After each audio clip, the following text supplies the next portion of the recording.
Hello, in this video blog I want to suggest some practical ways of dealing with criticism. Now, while you can't do much to change a critical boss or spouse, there's a great deal you can do to reduce the stress which unjustified and destructive criticism creates. Here's what I suggest you do. The next time you feel a criticism is unjust or unreasonable, write it down on a piece of paper and place this in the palm of your hand. Now ask yourself 5 questions about the critic and the criticism. The first question to ask is, does the critic deserve my respect? Do they have superior knowledge, skill or experience that suggests they actually know what they're talking about? If the answer is no, then fold your little finger over the paper.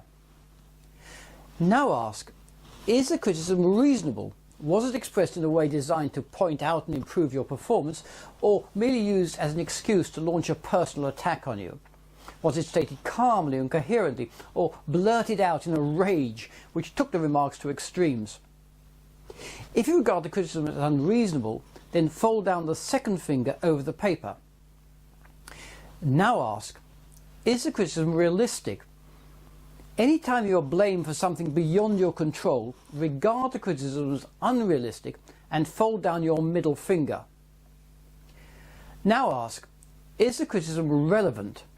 Critical comments intended to hurt or humiliate rarely are relevant. The critic launches an attack that has nothing to do with the issue in hand, but is intended to make you feel bad about yourself, rather than merely pointing out and correcting an error. If you can honestly say that the criticism is irrelevant, then fold down your index finger. Finally ask, is the criticism rational?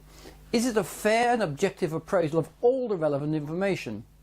Irrational criticism is often motivated by envy, jealousy or ignorance. Such comments usually say far more about the critic's problems than about your own alleged failings. If you judge it to be irrational, fold your thumb over the paper, crumple it up and toss it away. Forget the criticism.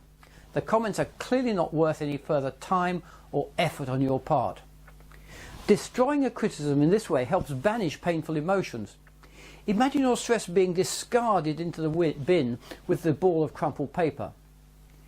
But what happens if not all your fingers can be folded down, when you have to agree that your critic's views should be respected, or that the remarks were actually reasonable, realistic, relevant and rational?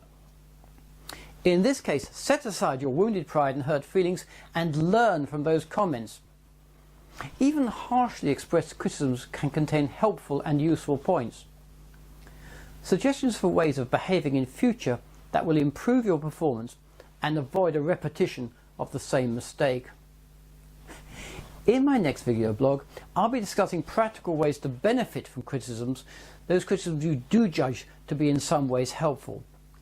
If you'd like to learn about these techniques faster, you might like to download my book 1 Minute Stress Management, which is available from this website. See you again soon.